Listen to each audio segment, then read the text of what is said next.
Good evening, my friends. Uh, Thank you for coming together so that we can study Torah and release more Torah into the world, not only through our reading of these words, but through our exchanges with one another.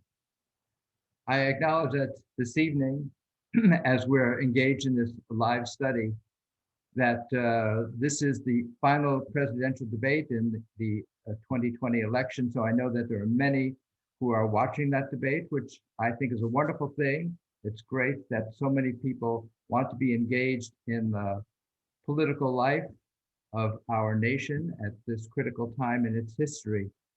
So of course, in addition to our live study, we will be recording this and also be available on Facebook, as well as through a direct viewing from those who want to link to the recording that will also be available on YouTube. So I welcome all those who have come together live at this moment, and I welcome all those who will be watching this at some future date.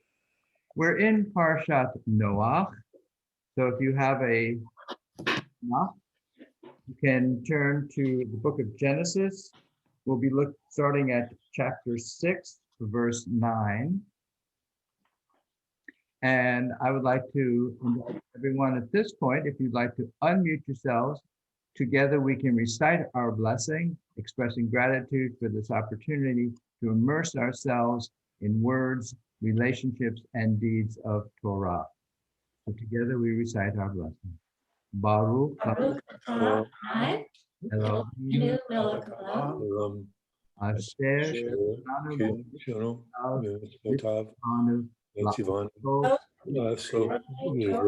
Torah.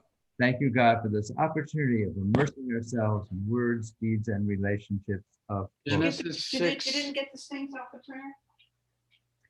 So again, I would like to invite everyone now to mute yourselves, and then we will each have an opportunity to share in the reading of verses of Torah. Let me begin at chapter 6, verse 9.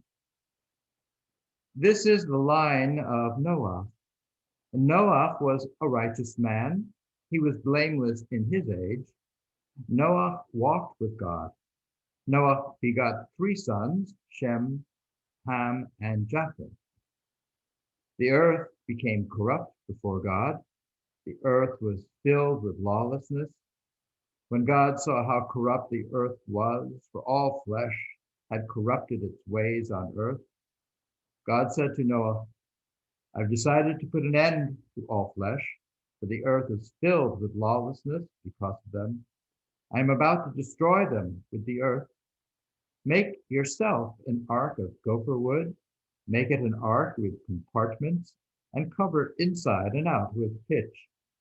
This is how you shall make it. The length of the ark shall be 300 cubits, its width 50 cubits, and its height 30 cubits. Make an opening for daylight in the ark and terminate it within a cubit at the top. Put the entrance to the ark in its side. Make it with bottom, second, and third depths. For my part, I am about to bring the flood, waters upon the earth, to destroy all flesh under the sky in which there is breath of life. Everything on earth shall perish. But I will establish my covenant with you, and you shall enter the ark with your sons, your wife, and your sons' wives. And of all that lives, of all flesh, you shall take 2 of each into the ark to keep alive with you. They shall be male and female. From birds of every kind, cattle of every kind of creeping thing on earth, 2 of each shall come to you to stay alive. For your part, take of everything that is eaten and store it away to serve as food for you and for them. Noah did so. Just as God commanded him, so he did. We are now chapter 7. And Richard, would you like to begin reading there? Thank you, Rabbi. 7. Then the Lord said to Noah, go into the ark, you and all your household, For you alone have I found righteous before me in this generation. Of every clean animal you shall take 7 pairs, males and their mates, and of every animal which is not clean, 2, a male and its mate. Of birds of the sky also 7 pairs, male and female, to keep seed alive on all the earth. For in 7 days' time I will make it rain upon the earth, 40 days and 40 nights, and I will blot out from the earth all existence that I created. And Noah did just as the Lord commanded him. Noah was 600 years old when the flood came, waters upon the earth. Noah with his sons, his wife, and his sons' wives went into the ark because of the waters of the flood. Of the clean animals, of the animals that are not clean, of the birds, and of everything that creeps on the ground, 2 of each, male and female, came to Noah into the ark as God had commanded Noah. And on the 7th day, the waters of the flood came upon the earth. In the Thank 6th you, Richard. month, Let me yes, invite someone else to read. Dave, Lev, would you like to read a little bit beginning at verse 11 of chapter 7? The 600th year of Noah's life, in the 2nd month, on the 17th day of the month, on that day, all the fountains of the great deep burst apart, and the floodgates of the sky broke open. The rain fell on the earth 40 days and 40 nights. That same day, Noah and Noah's sons, Shem, Ham, and Japheth, went into the ark with Noah's wife and the 3 wives of his sons. They and all the beasts of every kind, all cattle of every kind, all creatures of every kind that creep on the earth, and all the birds of every kind, every bird, every winged thing. They came to Noah into the ark, 2 of each, of all the flesh in which there was breath of life. Thus they entered, comprised of male and female, of all flesh, as God had commanded him, and the Lord shut him in. The flood continued 40 days on earth, and the waters increased and raised the ark so that it rose above the earth. The waters swelled and increased greatly upon the earth, and the ark drifted upon the waters.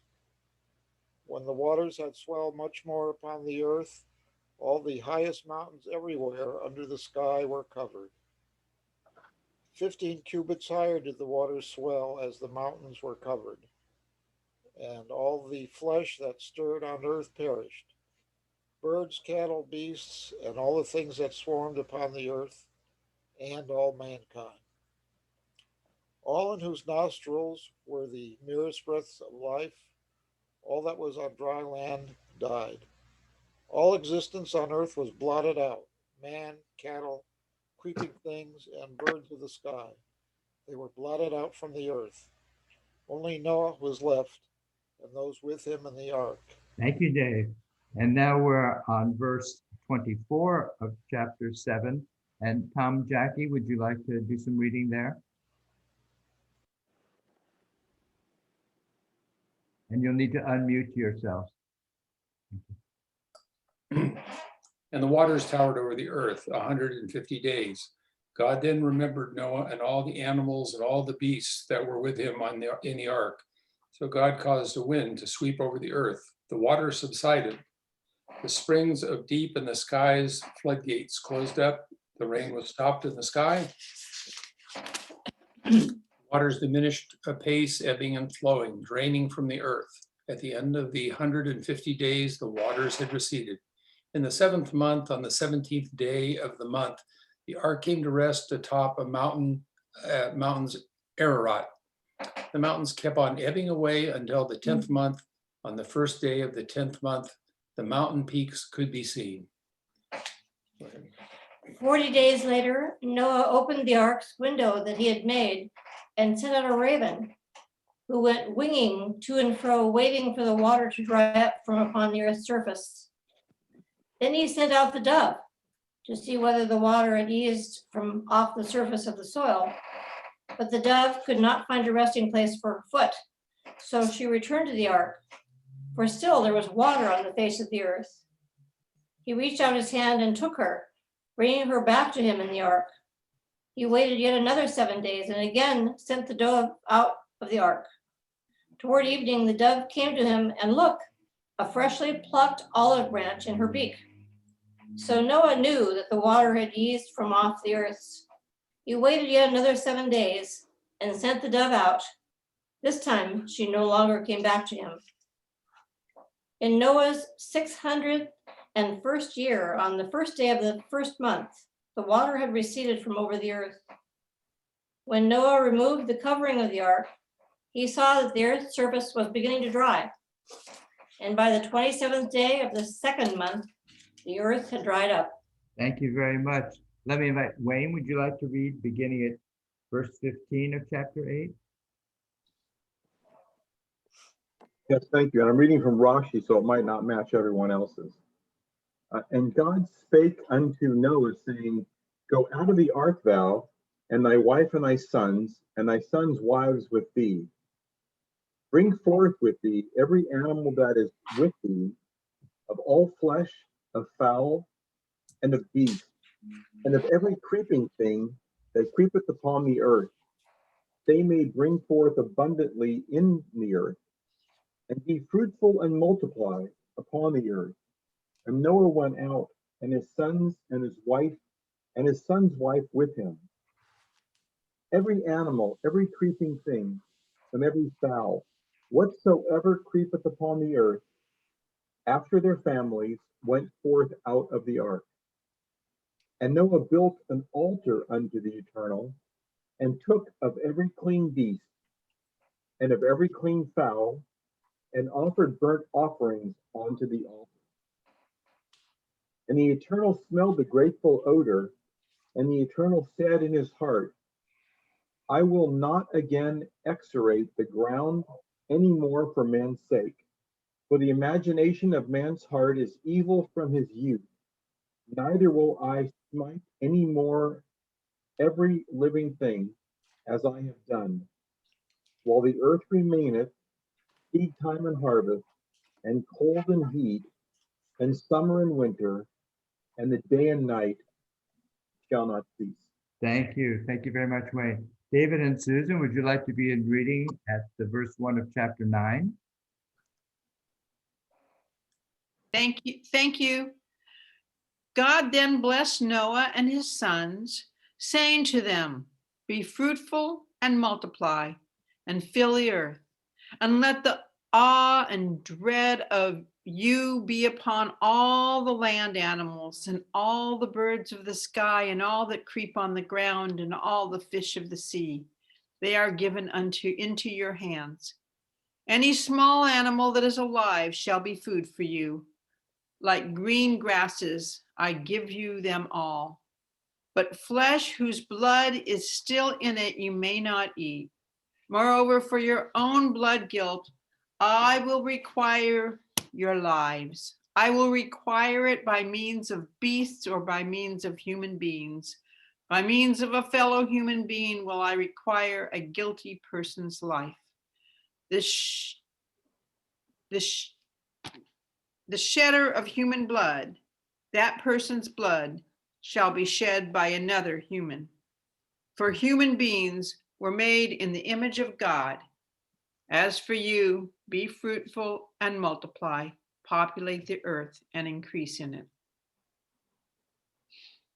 And God said to Noah and to his sons with him, said, And I'm establishing my covenant with you and with your seed after you, and with every living being that is with you, of the birds, of the domestic animals, and of all the wild animals of the earth with you. From all those coming out of the ark to every living thing of the earth. And I shall establish my covenant with you, and all flesh will not be cut off again by the flood waters, and there will not be a flood again to destroy the earth. And God said, This is the sign of the covenant that I'm giving between me and you and every living being that is with you for eternal generations.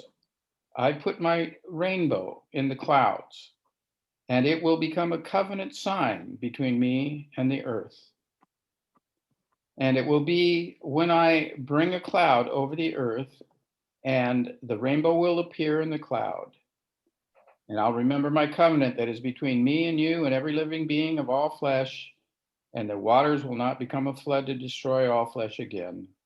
And the rainbow will be in the cloud, and I will see it to remember an eternal covenant between God and every living being of all flesh that is on the earth. And God said to Noah, this is the sign of the covenant that I've established between me and all flesh that is on the earth. Thank you very much. Eve, would you like to do any reading? I'd love to, but Margaret just asked me something, so I'm going to pass for a moment. Okay, So- that's fine. Thank you. We're glad you're here. Jay, would you like to begin reading at verse 18 of chapter 9? The sons of Noah who came out of the ark were Shem, Ham, and Japheth. Ham being the father of Canaan. These three were the sons of Noah, and from these the whole world branched out. Noah, the tiller of the soil.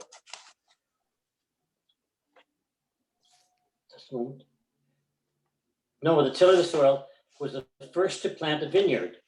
He drank of the wine and became drunk, and he uncovered himself within his tent. Ham, the father of Canaan, saw his father's nakedness and told his two brothers outside.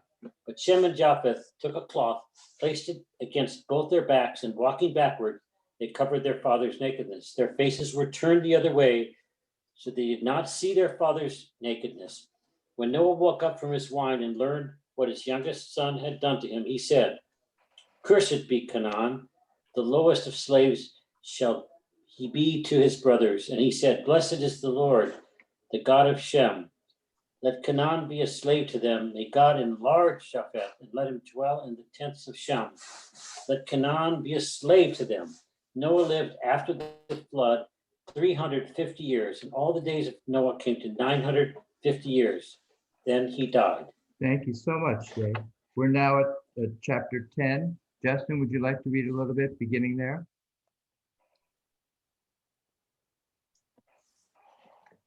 Yes, just getting set up here. And this is from the Chabad online Chumash. Lovely. And these are the generations of the sons of Noach, Shem, Ham, and Japheth, and the sons were born to them after the flood. The sons of Japheth were Gomer, and Magog, and Madai, and Javan, and Tubal, and Meshech, and Tiras.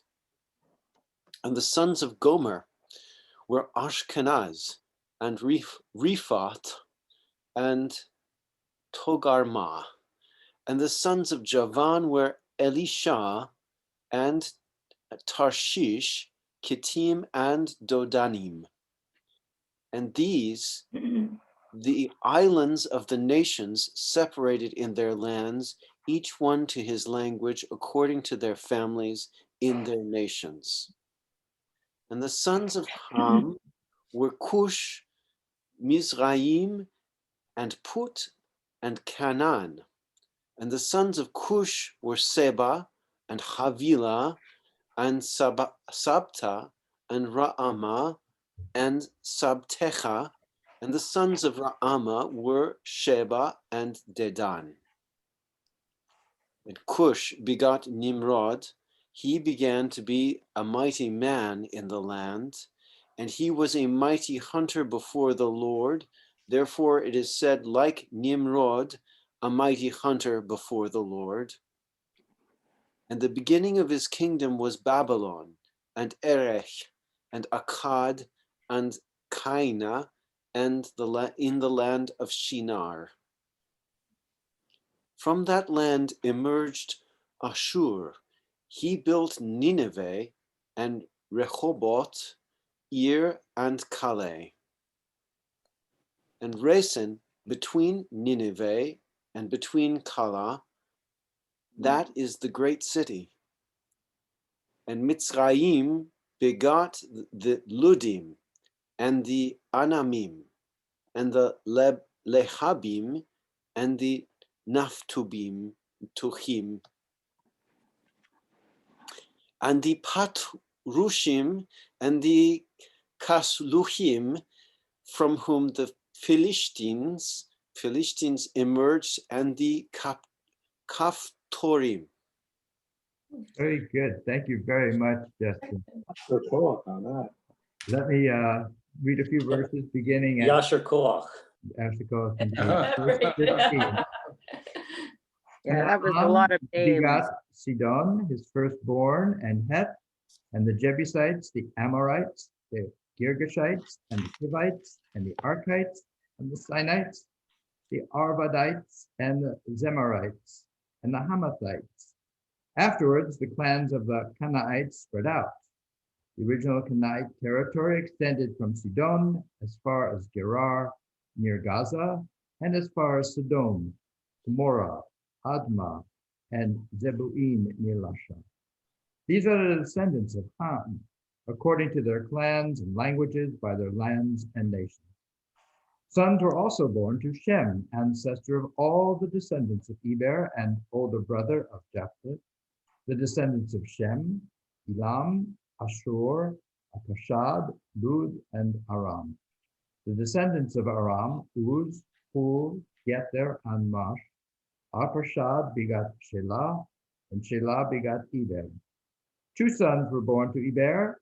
The name of the first was Peleg, for in his days the earth was divided. And the name of his brother was Yoktan, and Yoktan begot Almodad, Shelah, Hazarmachbeh, and Jerah, Hadaram, Uzal, Dikla, Obal, Abimael, Sheba, Ophir, Havilah, and Yobab. All of these were the descendants of Yoktan. Their settlements extended from Mesha as far as Saphar, the hill country to the east. These are the descendants of Shem according to their clans and languages, by their lands according to their nations. These are the groupings of Noah's descendants according to their origins, by their nations. And from these the nations branched out over the earth after the flood. We're now at the beginning of chapter 11. Eve, do you want to read chapter 11, starting there? Sure, I'm back. Thank you. 11. All the earth had the same language and the same words. And as men migrated from the east, they came upon a valley in the land of Shinar and settled there. They said to one another, "Come, let us make bricks and burn them hard." Brick served them as stone, and bitumen served them as mortar. And they said, "Come, let us build a city and a tower with its top in the sky, and make a name for ourselves, else we shall be scattered all over the world."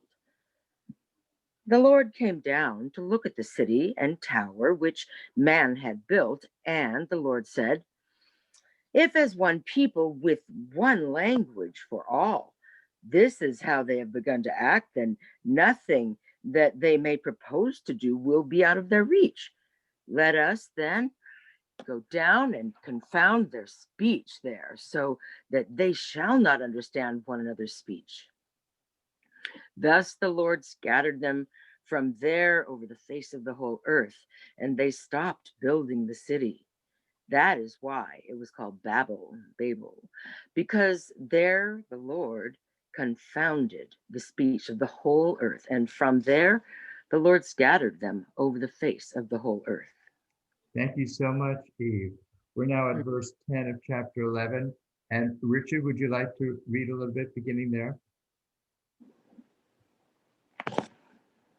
This is the line of Shem. Shem was 100 years old when he begot Aparshad, 2 years after the flood.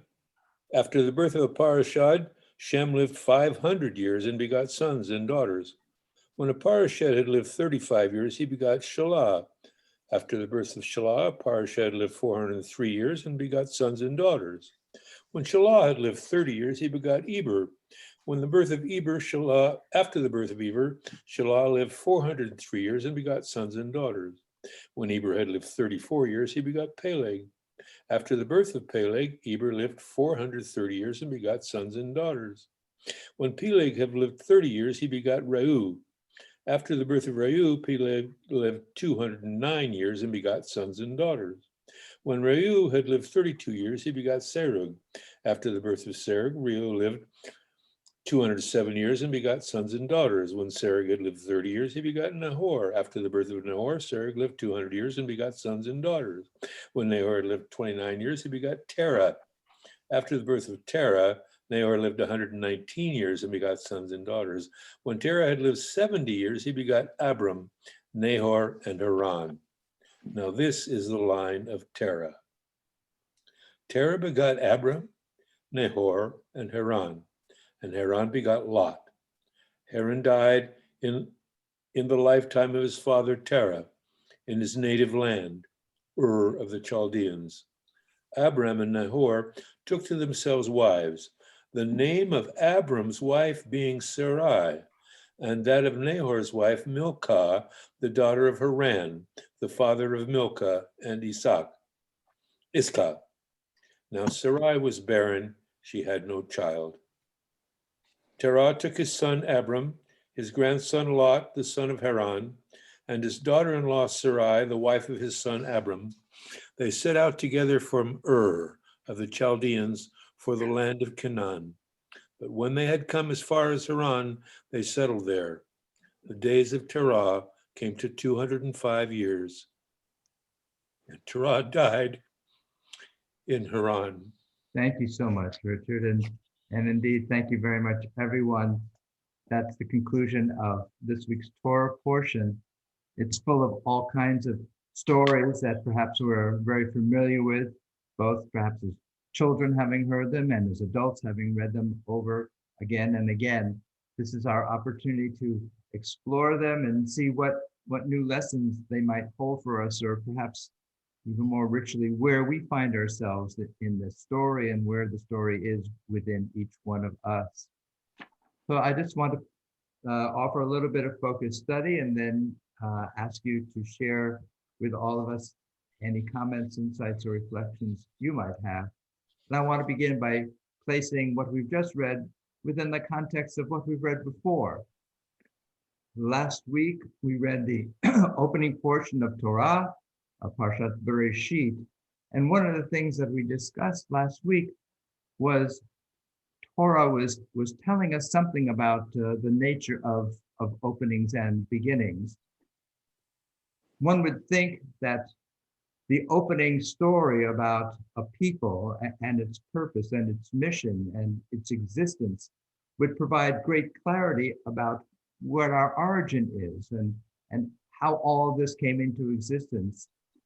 And what we discovered as we studied more deeply about that week's Torah portion is that instead of providing clarity, the opening of Torah provides ambiguity.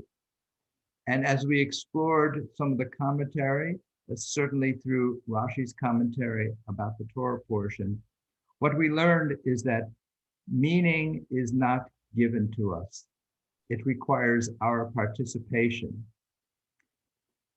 And the lesson, in a personal sense, that we get from that is, I am needed. My role in this existence is an essential component of creating meaning in this world.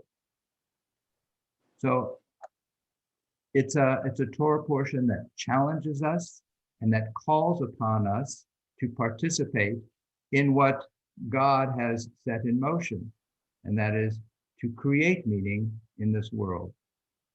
Okay, so now I know from that opening portion that I am needed. Well, what happens if there's more than one of us? What dynamics get set in place?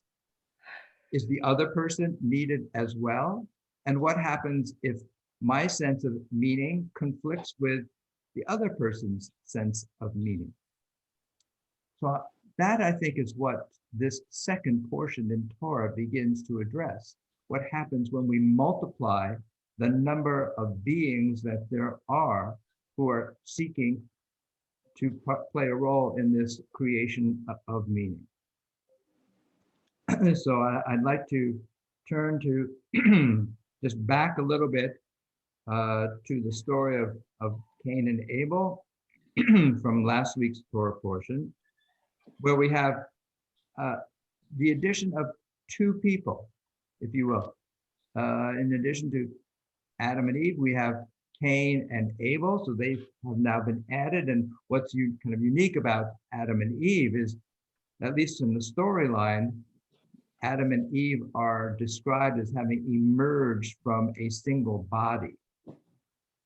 So Cain and Abel, on the other hand, are two distinct beings that emerged out of a body, the mother.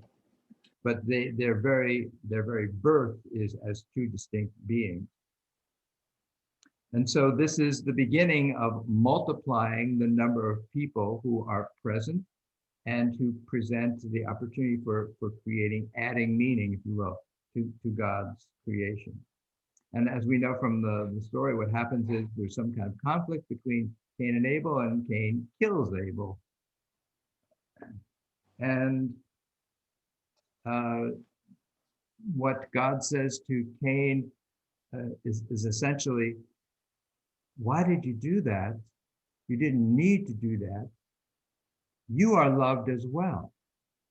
Your pathway might have been different than your brother Abel's, but the fact that he was offering up what was precious to him, and I embraced that at that moment, didn't mean that I wasn't also going to embrace what was unique in terms of your life experience. And so we have this quote that's in number 1 from last week's Torah portion: your brother's blood cries out to me from the ground. The lesson that we extract from that story is that God values both of them, both Cain and Abel. And for one to mistreat the other is also a mistreatment of God. To mistreat the one who's before you, as Cain did Abel, is to mistreat God. And therefore, it is an evocation of God, seeking some kind of justice, some kind of lesson and resettlement of what's happening. That takes us to this week's Torah portion. And in number 2 on the study sheet, if you have it, you'll see there I have a quotation mark, then several dots, quotation mark, and the citation of Genesis chapter 6, verse 9 through chapter 9, verse 24. So those dots, in grammar, we call that an ellipsis. An ellipsis indicates that something is absent, something is missing. What is it that's missing in between those verses, chapter 6, verse 9 and chapter 9, verse 24? There's no speech from Noah over those 3 chapters. It's a dramatic story. God says, I'm going to destroy everything. I'm going to bring about a flood. Everything's going to be wiped out. To which does Noah respond by saying, really? Why are you going to do that? What is causing that? Is that what you really want to be doing? I don't know. I know my neighbor. I know he's got a lawn sign for a different candidate, but he's really a good guy. He lent me his lawnmower once. Really? You want to wipe him out? No, Noah doesn't say anything. And God continues to speak to Noah, giving all these detailed instructions about what to build, what to gather into the ark, how to store the food, the kind of animals. And one almost senses this character God is extending this series of instructions in part to see, will it somehow provoke Noah to say, well, wipe out, what did the animals do? Why do you have to wipe out all the animals? Or it's a very big ark that I'm building. Surely I can invite some of the neighbors to join me. No, there's nothing. There's no speech from Noah. No language comes forth from Noah. No questions, no curiosity, no questioning of what's about to happen. Silence. Noah is completely silent. In fact, Noah doesn't begin to speak until the very end of the story. And if you remember, the words that Noah speaks are words of curse. He curses his sons who have allowed this embarrassment to happen to him. He's embarrassed, having been found naked. And so he curses his son.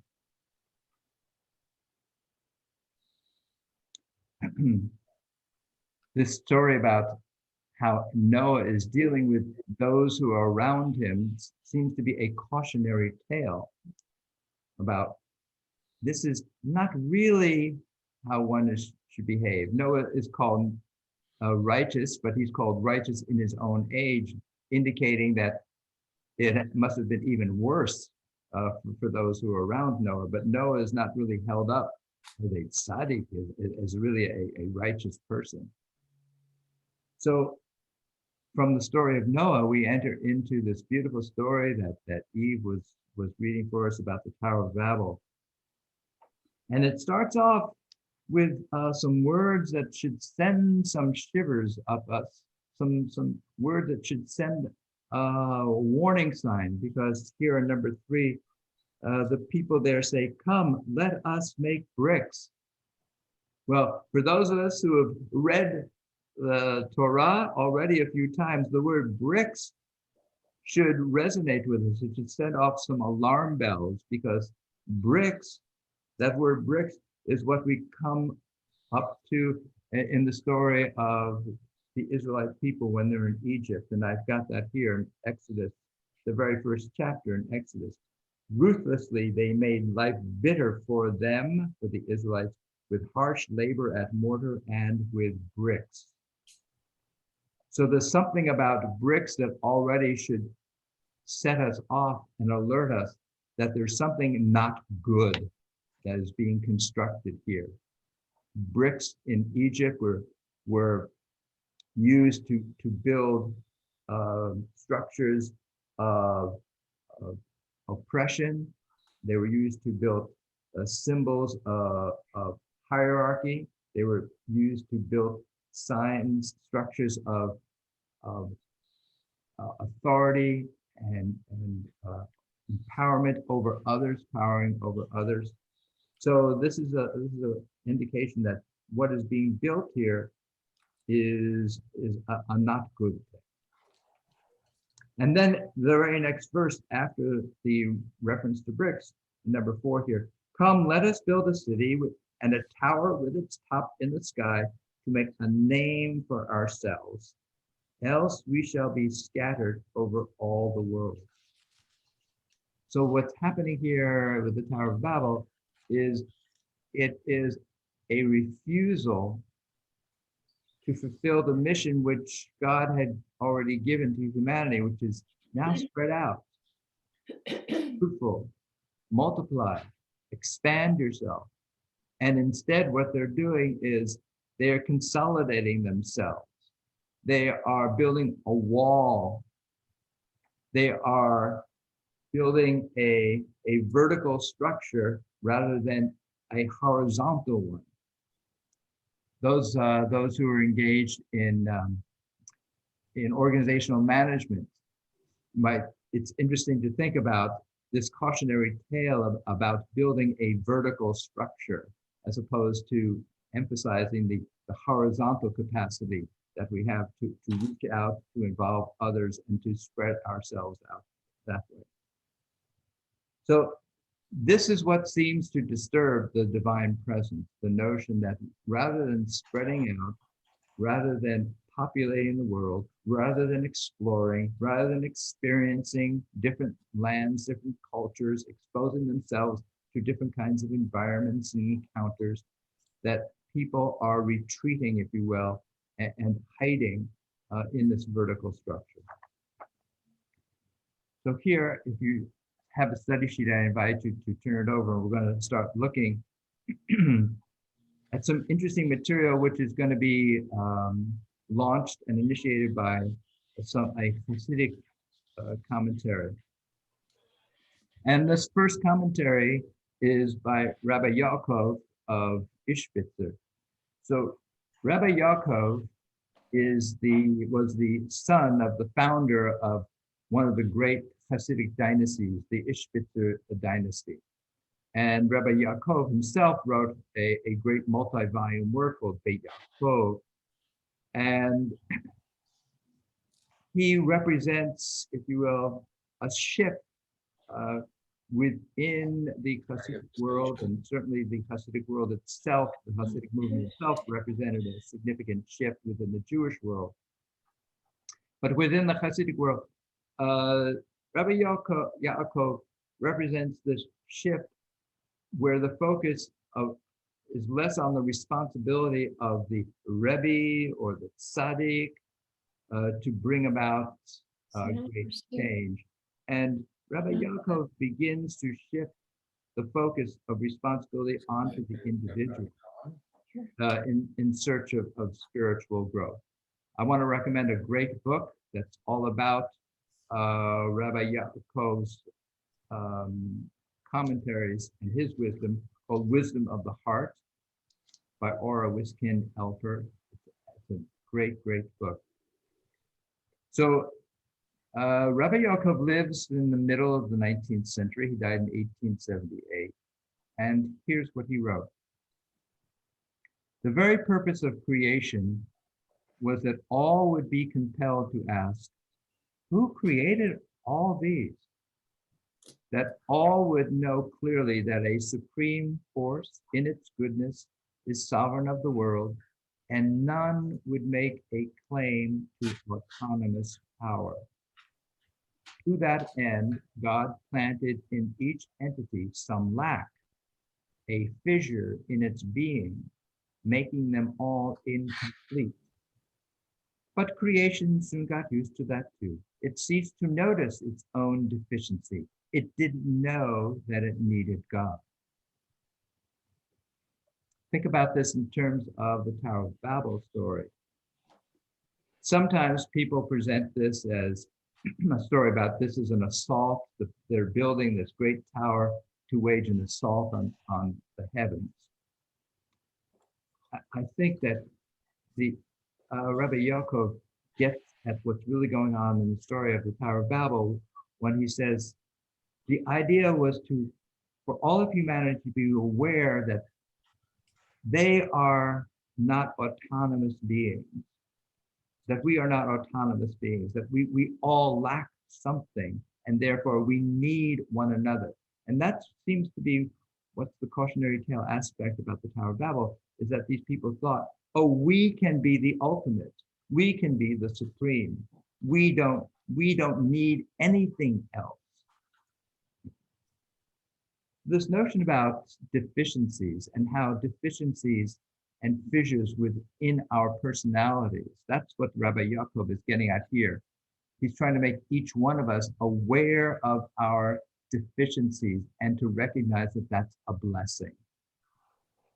To talk about it in terms of a blessing is interesting because there is an actual blessing that thanks God for our deficiencies. And it is one of the blessings that one recites, or one of the possible blessings one recites after a meal. After a meal, there are really three categories of blessings to recite, depending upon what you've eaten. Most of us are familiar with Birkat Hamazon. That's the blessing that we recite after a meal in which we've eaten bread. But what happens if you haven't eaten bread?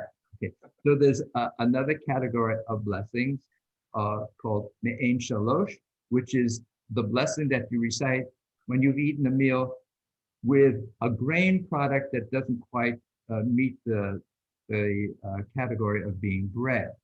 So there are blessings that one recites in that case. But there's a third category called Borei Nefashot. And that is the blessing that one recites when one has eaten a meal in which there's neither bread nor a grain product that's other than bread. So, for example, if you've eaten a meal that's just fruit and vegetables, or certain fruits and vegetables, it's this blessing that you recite. And I have that here in number 6. And you can see I've provided both the Hebrew and the transliteration of it. But the key word here is we thank God for, and the Hebrew is chesronan. So cheser is a Hebrew verb which means to be deficient, to lack something, to need something. So the translation of it would be this: Blessed are you, Adonai, our God, sovereign of the universe, creator of numerous living beings and their deficiencies, for all the things you have created with which to sustain the soul of every living being. Blessed is the one who is the life of the world. This notion about thanking God for our lacks, our deficiencies, is taken up by one of the great 19th century rabbis, the Chofetz Chaim.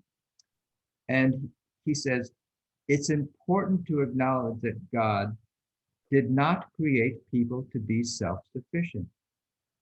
Everything with a soul is in need, and that is a good thing.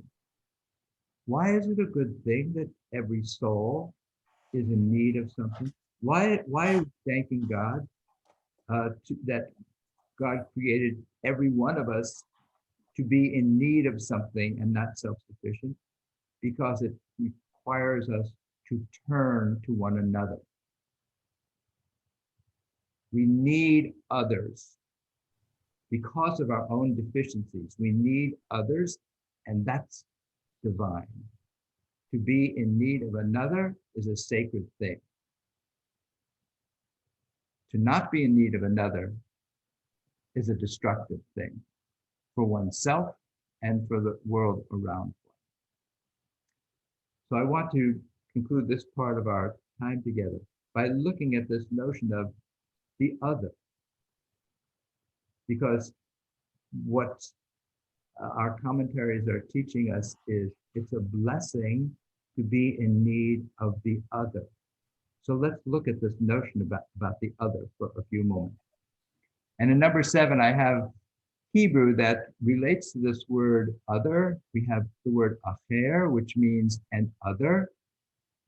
Interesting different formulations that same root produces. We have the word in Aramaic, acharai, which means that which is gone back to or a substitute. Also in Aramaic, we have acharayut, which is a surety. And we have the word achrayut, which is responsibility.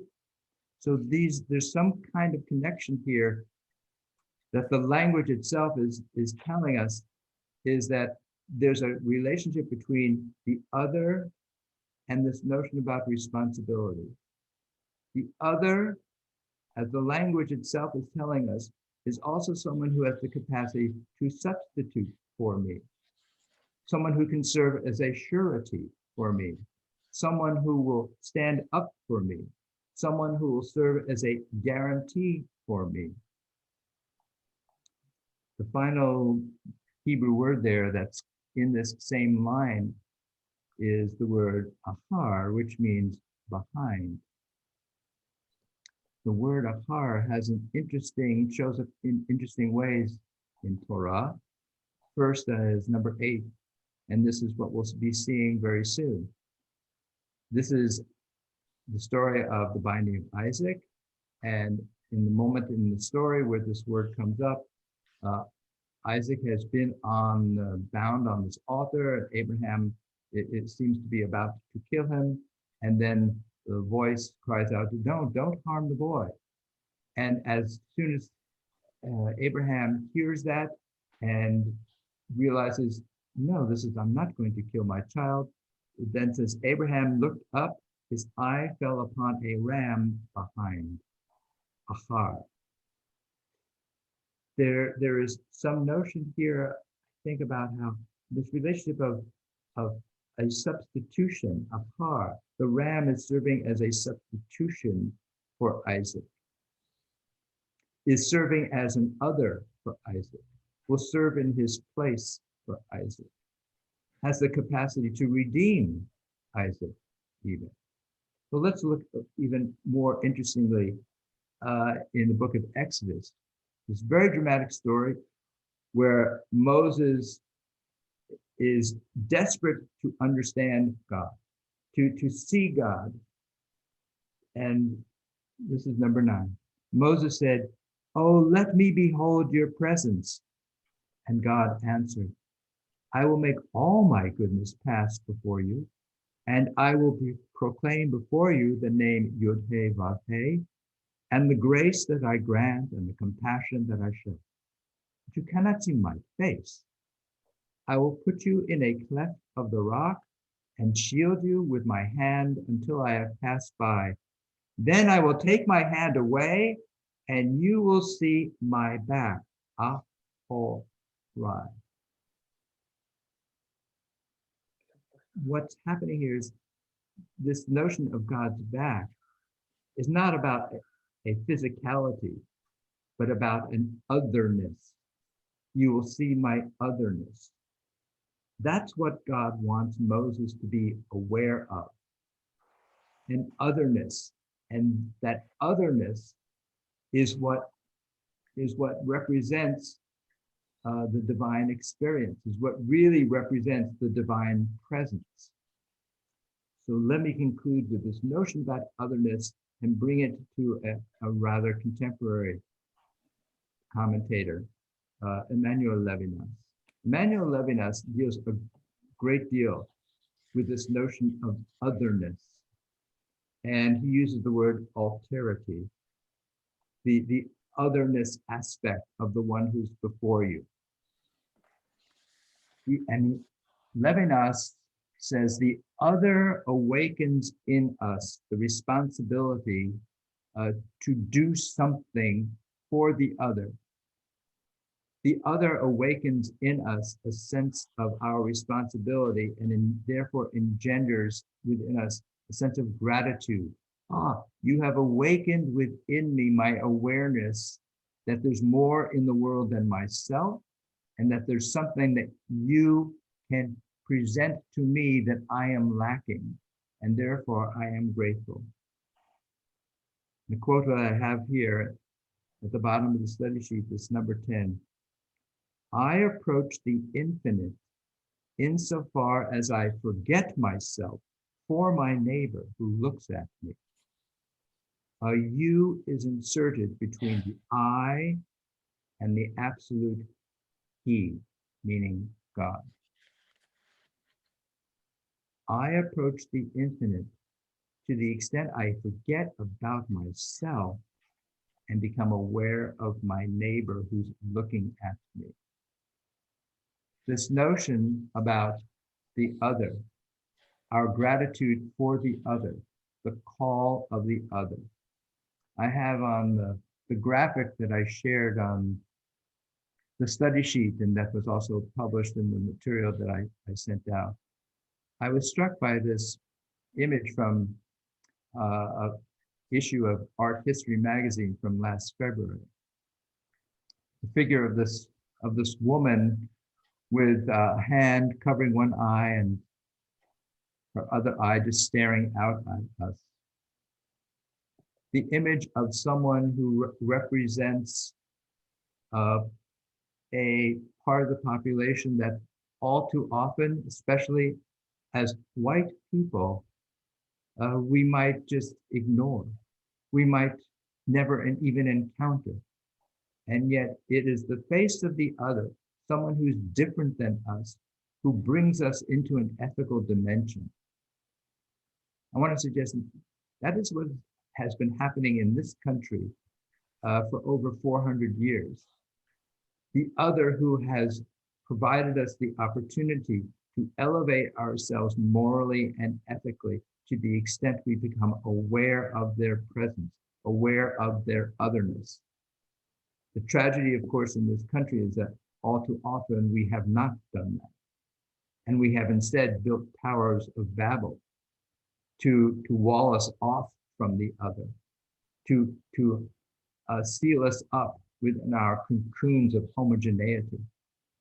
And the story that we encounter in this week's Torah portion is that God's mission is for us to go forth and encounter others, to be aware of our deficiencies, and to be aware of the extent to which the other has something to offer us and to bring us into fullness.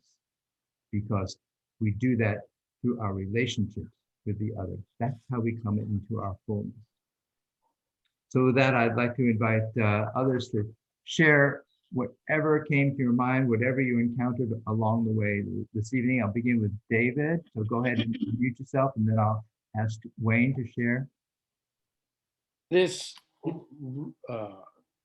really deep and startling and eye-opening connection that you make in this artwork between us as white people and the challenge of Black slavery and Jim Crow and racism against Blacks today as offering us an opportunity to find what Levinas describes there at the end about a way essentially to some kind of connection with God by wrestling with it. Reminds me really strongly of the old country tradition that a beggar, a schnorrer, was doing a mitzvah by coming up and asking you to give charity. He wasn't really begging. He was providing you and the community with the opportunity to do a mitzvah. And at the core of the mitzvah at charity, I mean, there's 100 cores to them, but if you take the Levinas or the Martin Buber point of view, the core of it is making a connection with another human being that normally you wouldn't make a connection with. They're poor, they're not like you, etc. And that's what tumbled in my mind as you hit that last point. Beautiful tumbling. Thank you, David. Thank you so much. And Wayne. You know, I've always been troubled by how the Torah starts out. I think if God were to go to a literary agent and present the story the way it unfolds, God would be laughed out of the office. Because I think the story of Adam is a difficult story to build a people on. And I think then to go to Noach it's been difficult for me, because what did Noach do to deserve God's respect? It's not established. It's simply saying that Noach was a good person, and Noach was a good person in a world of bad people. But God's reaction to that is not what God did with the people of Nineveh, where he sent Jonah into Nineveh to say to them, reform, wake up, reform, and I will save you people. Instead, God was violent. God committed perhaps the most violent act of the most consequential murder of every living thing except for a few select specimens. And we focus on the to-do list that God gave Noah. You're going to build this ark. It's going to be made this long, this wide, you're going to bring this animal in and that. But what about all those that suffered? What about all those that were killed that may not have even known why these floods wiped them out? And what was the lesson that God was trying to give us to be able to do this? Beautiful. This is troubling, the beginning of the Torah. Beautiful. I'm so happy, Wayne. You because I'm so happy that you brought in the story of Jonah, because it didn't occur to me until this week when I was studying this portion. I thought, Noah, Jonah, two great sea stories. There's got to be a connection between the two of them. And this is what I came up with anyway, is that both stories with these voyages on the sea are stories about seeking to escape from responsibility. Jonah gets on the boat because he's fleeing from the call that he's gotten from God to assume some responsibility for helping those in need. I want to suggest, it never occurred to me until I put this story of Noah side by side with the story of Jonah. In a sense, Noah is doing the same thing. God has, the character of God in the story has been giving Noah all these opportunities to express a sense of obligation and connection and responsibility towards his neighbors. And he doesn't. Time and time again, he doesn't make that connection. I want to suggest that the flood is actually caused by Noah. The flood is what happens when Noah refuses to accept any responsibility for his neighbors. Wow. Yeah. Thank you. Wow. Other thoughts, comments, reflections on what we've read tonight? Okay. Richard, yeah, let me ask Richard. Yes. At the very end there, this business about being aware of other, that's what the masks are for. It's not to protect me, it's to protect other. And I am hopeful that this miasma we're in is helping some folks integrate that. So they're actually experiencing empathy for other, not just following a rule. That said, about this one, I noticed several things. One is that the ark had an open top, kind of like a sukkah. There's some kind of rebirth in that rain, or the possibility for it. And it's on the 17th day that they hit, after they hit land in 8:4. It's the 17th day. Wouldn't that be Sukkot? After the 10 days and then 7 days, and here we are landed again. Okay, now learn some lessons. And I noticed too that, not connected, but while I'm thinking of it, no women's names are given until we get to Sarai. They all got wives and daughters and blah, blah, blah, blah, blah. But finally we get a human being, a female, the mother. And the theme that keeps coming back to me was when he sent Cain packing, he said that anybody who touches Cain is going to be 7 by 7-fold, they'll be killed. And in today's portion, he says, God thinks, I don't know how anybody knew what God thought, but it says what he thinks. He says, any man who kills a man will be killed by a man. His blood will be shed by a man. So God knows this is going to go on forever.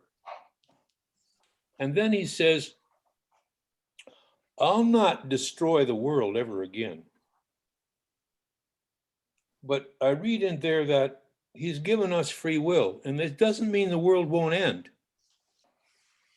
But it means that we'll create it not ending, not God. It will not be God's doing. And that the way out of that is exactly as you say, to take this verticality and spread out in diversity.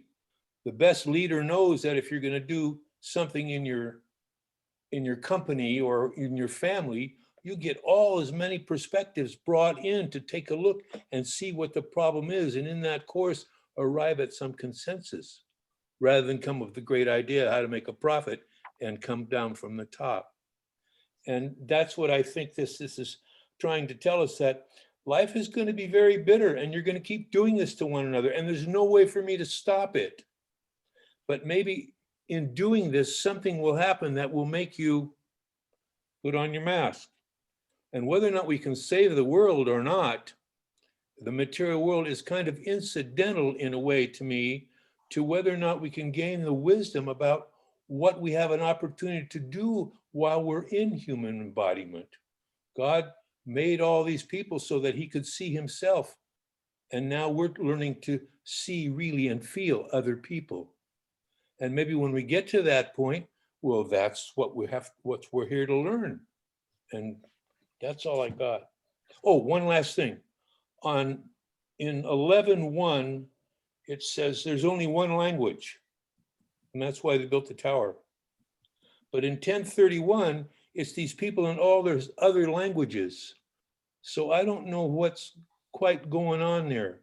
If one is a background, but actually, if what's going on in chapter 10 is later in time than what's going on in chapter 11, is after tower falls and they're dispersed. Why does the Torah mention in chapter 10 all these people and their languages? It seems what's happening when one can read it as a lesson in what happens when there's a retrenchment. When there is a discarding of the diversity that has been presented. And it's as if, let's just hypothetically say, someone were to say, no one can speak any other language except English in the United States. That would So these are the irredentists in the crowd? Yes, that would represent a retrenchment, Make America great again? An ingathering of one's own kind and some kind of elimination of other kinds. So let me kind of conclude a little bit what you have all helped me to see even better is this notion about what a remarkable opportunity, a moment we are in this country. This convergence within the last year of both a pandemic and this Black Lives Matter, these two events converging, each one knocking on our doors and pointing out the opportunity of realizing how precious, how blessed and valuable it is to know that we can't go through this moment alone, that we need one another, that we have a need to survive. The only way we can survive, thank you, Richard, for putting on the mask and demonstrating that we need one another to get through this pandemic, and that those who bring to us different backgrounds, different cultures, different ethnic groupings, are actually providing us with a sacred opportunity of realizing that diversity is a blessing. To not be self-fulfilled, mean autonomously self-fulfilled, in the words of Rabbi Yaakov, is a blessing. But Richard, you want to say something more about that? Yes, just that, but that's the exact point, that it's not so much, I mean, it is about, but not so much, I'm not focusing on the idea that the only way we can get through this pandemic and get rid of it is by treating one another well. But it's by doing this, whether or not it affects the material world, the fact of doing it helps us heal that deficit within us. This is an opportunity to heal that deficit before we die, so we can die with a smile and not in avarice and not in panic, whether we die as a result of this or 50 years from now, whatever, but that this is an opportunity to heal that wound inside, because in doing this, we might be able to actually begin to experience the empathy for other. And not just in this context, but in any context, the mailman or the bus driver or your kids or whatever, to actually not be gearing to give your agonistic response, but actually to begin to feel where they're at So then you see yourself mirrored in their shortcomings or their triumphs. That's Richard, all. I think what you're saying is beautiful. I truly do, and I hope that we live in a world that you're presenting one day. But then we read Noah, and God decided at that time to basically wipe out the world and start afresh. And how can one not possibly think that the pandemic that we're going through on a global basis, and the hatred we have in our country, and the lack of progress for those that are marginalized, is not one way of God potentially trying to start afresh? Is this God's way of trying to create a modern day Noah for us? Well, maybe it's our, maybe. Wait, Richard, Jay, did you have something you wanted to say? Can you blame him? Okay, Wayne? all right. So I'm gonna try and bring this together by just saying this. We're reading a story. It's a sacred story. There are characters in the story. These characters represent far more than these individual figures, okay? And that includes God. What Kabbalah teaches us is that once we start to reduce these potencies to names and figures, it's very easy for us to begin to dismiss them and to fail to see the power and the essences behind them. That's what happens all too often when we start using the word God. We then think we know what that is and who that is. So I just want to suggest this possibility, which is that, again, the flood is a natural result of Noah's failure of curiosity and care and concern for his neighbors. Maybe it didn't have to happen, but Noah's incuriosity, if you will, is what induces the flood. It's the consequence of his incuriosity and lack of caring, rather than it having been an individual actor whose name is God, intentionality bringing this about. Okay. All right. Susan's very eager to say something, so I do want to ask Susan, go ahead. And you'll need to unmute. You'll need to unmute, Susan, please, so I can hear you. I was unmuted. Okay. Yeah. In answer to what Richard was saying about the Tower of Babel, maybe they weren't really speaking different languages. Maybe they weren't listening to each other. So they weren't communicating. Beautiful. So good. So one way to wrap this up, which is also elicited by what everything that you're saying, is to realize the story that we're reading is not just a story that's happening outside of ourselves. That's what the Hasidim are trying to teach us. The stories are dynamics of things happening inside each one of us.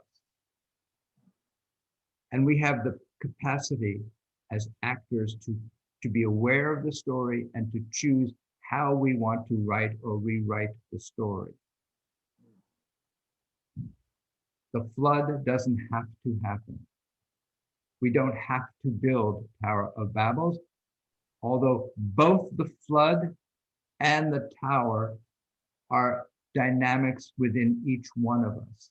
But we have the capacity to choose whether to cause the flood or build the tower, or to see the other, to care for the other, and to appreciate our own deficiency